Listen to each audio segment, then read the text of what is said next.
E aí, tudo pronto para gabaritar processo legislativo? Se a meta é o concurso da Assembleia Legislativa de Rondônia, esse tema é mais do que crucial. Hoje, a gente vai mergulhar de cabeça no caderno de estudos 26 do projeto Alero Turbo, uma verdadeira obra do professor doutor Marcelo Lessa, para desvendar todos os segredos dos ritos especiais. O nosso foco é um assunto que, olha, a banca FGV simplesmente adora explorar: os ritos especiais. A gente vai falar de emendas à Constituição, leis orçamentárias e códigos. É um conteúdo cirúrgico feito sob medida para garantir a aprovação no cargo de analista. E atenção, isso aqui não é só uma revisão da matéria. O nosso objetivo é muito mais prático. A gente vai aprender a decifrar as armadilhas, as pegadinhas mais comuns da FGV. A ideia é transformar essas regras, que parecem tão complexas, numa verdadeira vantagem estratégica no dia da prova. Então, vamos dar uma olhada rápida no nosso roteiro de hoje. A gente vai passar pelos ritos de emendas, orçamento e códigos. Depois vamos consolidar tudo com um resumo de ouro e, para fechar, uma mensagem especial do professor Lessa. Bom, vamos ao que interessa. E a gente começa pelo rito mais solene, o mais rígido de todos, o processo para alterar a própria Constituição do Estado. É aqui que nasce uma proposta de emenda à Constituição, a famosa PEC. O professor Lessa já nos dá um mapa do caminho. É um processo bem definido em 3 etapas. Primeiro, a iniciativa, que é quem pode dar o pontapé inicial. Depois, a deliberação, que é como a proposta é votada. E, por fim, a promulgação, que é quando a mudança passa a valer de verdade. Vamos para a primeira etapa, então, a iniciativa. Quem é que pode acender essa faísca e propor uma mudança na Constituição? A lista, veja bem, é bem restrita. E é exatamente por isso que a FGV adora cobrar esse ponto. A proposta pode vir de 1/3 dos deputados, do governador, ou por iniciativa popular, ou da maioria das câmaras municipais. Agora mas muita atenção aqui. A FGV adora testar os números.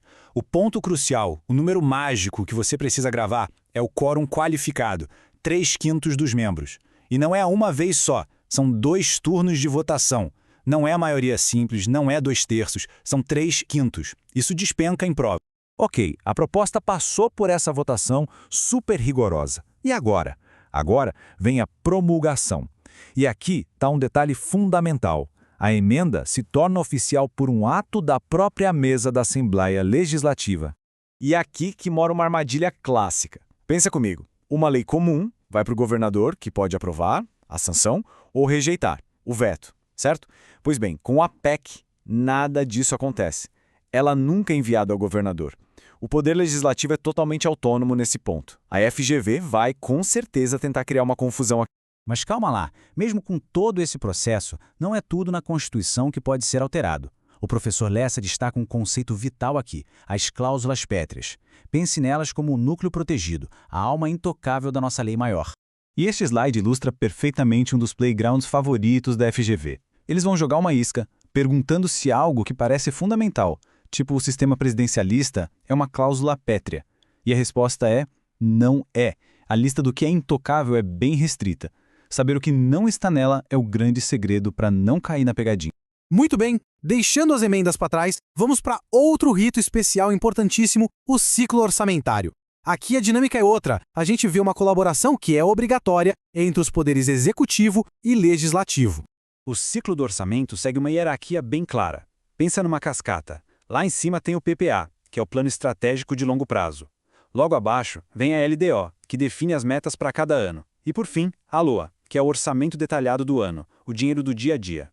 E agora, uma regra de ouro para a prova. Um deputado, sozinho, não pode chegar e propor uma lei orçamentária. Essa prerrogativa, essa iniciativa, é exclusiva, é privativa do governador. O papel do legislativo é discutir, emendar e, no final, aprovar a proposta que vem lá do executivo.